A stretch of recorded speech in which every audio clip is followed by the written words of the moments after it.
most powerful Sith Lord in Star Wars history, was killed in his sleep by his own apprentice. But here's the thing.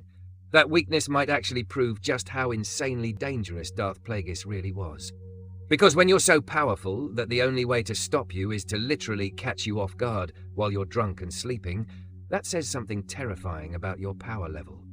I'm talking about a guy who supposedly figured out how to cheat death itself, a Sith who could create life from nothing, the Master who taught Palpatine, you know, the Emperor who ruled the entire galaxy, everything he knew.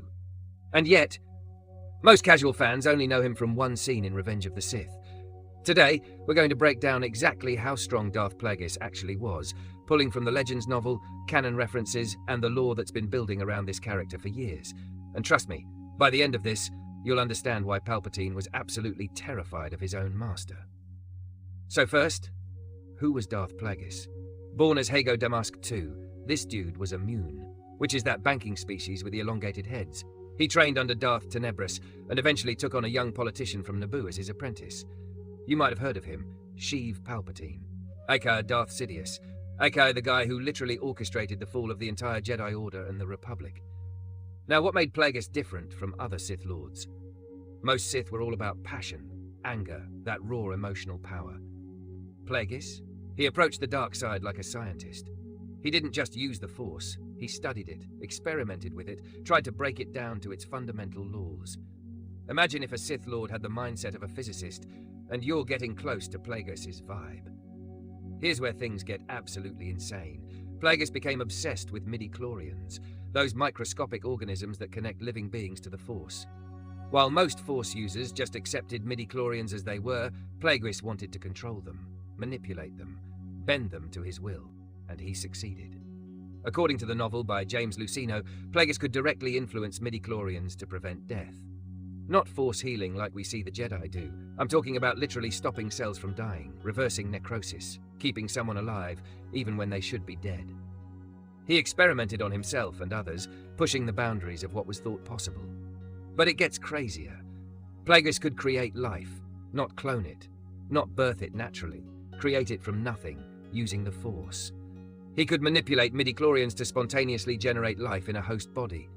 Now, there's a popular theory that Plagueis might have accidentally created Anakin Skywalker through his experiments, though this has never been 100% confirmed. But think about that for a second. His manipulation of the Force might have been so powerful that the Force itself created the Chosen One as a response to balance out what Plagueis was doing. Now you might be thinking, okay, he's a mad scientist with the Force, but could he actually fight? Short answer, absolutely. Plagueis was a master of Form 7 lightsaber combat, specifically Juyo, the most aggressive and unpredictable form. But here's the thing about Plagueis in combat. He didn't rely on his lightsaber. He barely used it. Why would he, when he could just destroy you with the Force? In the novel, there's a scene where Plagueis gets ambushed by a group of highly trained assassins. We're talking about professionals who'd killed Force users before. Plagueis doesn't even draw his lightsaber at first. He just uses Force lightning, telekinesis, and pure dark side energy to completely annihilate them.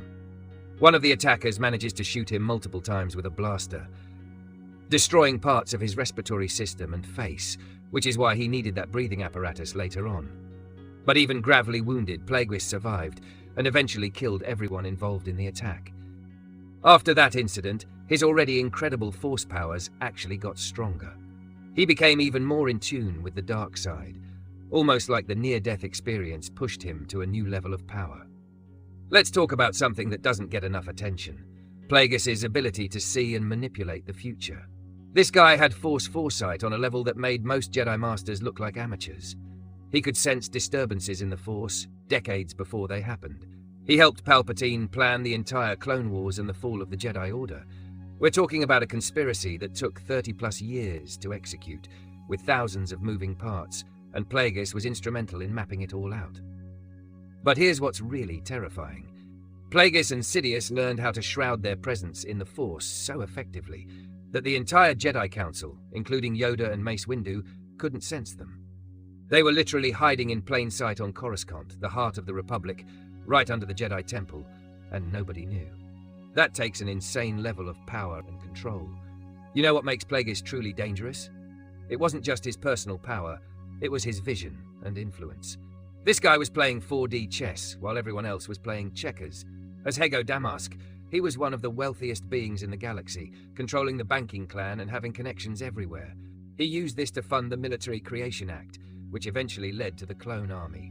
He manipulated galactic politics, banking, trade routes, all while maintaining his public persona and secretly training Sidious. The grand plan of the Sith, the plan to destroy the Jedi and take over the galaxy, was refined and perfected by Plagueis. Palpatine might have executed it, but Plagueis designed much of it. He understood that you couldn't just attack the Jedi head-on. You had to corrupt the Republic from within, turn public opinion, make the Jedi seem like the problem. So if Plagueis was this powerful, how did Palpatine kill him? Here's the ironic part. Plagueis' greatest weakness was his trust. After decades of working together, Plagueis actually started to believe that he and Sidious had moved beyond the rule of two. He thought they'd become true partners, equals, working toward a common goal. He let his guard down. The night Palpatine became Chancellor, they celebrated. Plagueis got drunk, one of the only times he allowed himself to be vulnerable. And while he was sleeping, Sidious used Force lightning on him. Plagueis tried to use his power to heal himself, to stop his cells from dying, but Sidious kept attacking, not letting up for even a second. The thing is, Plagueis had become so powerful that this was literally the only way to kill him, catch him completely off guard, intoxicated, asleep, and then hit him with everything you've got before he can defend himself. If Plagueis had been awake and sober, most fans agree that fight could have gone very differently. So, how strong was Darth Plagueis? Strong enough that Palpatine, who became the Emperor, who killed multiple Jedi Masters, who shot Force lightning into space, was scared of him. Strong enough that the only way to defeat him was through betrayal. Strong enough that he fundamentally changed what it meant to be a Sith Lord. Plagueis wasn't just powerful, he was the evolution of what the Sith could be. Not just warriors or conquerors, but scientists, manipulators, beings who understood the Force on a level that bordered on cosmic. He proved that knowledge could be just as dangerous as raw power, maybe even more so. And here's the really scary part. Everything Palpatine accomplished in the original trilogy and beyond, that was all built on the foundation Plagueis created.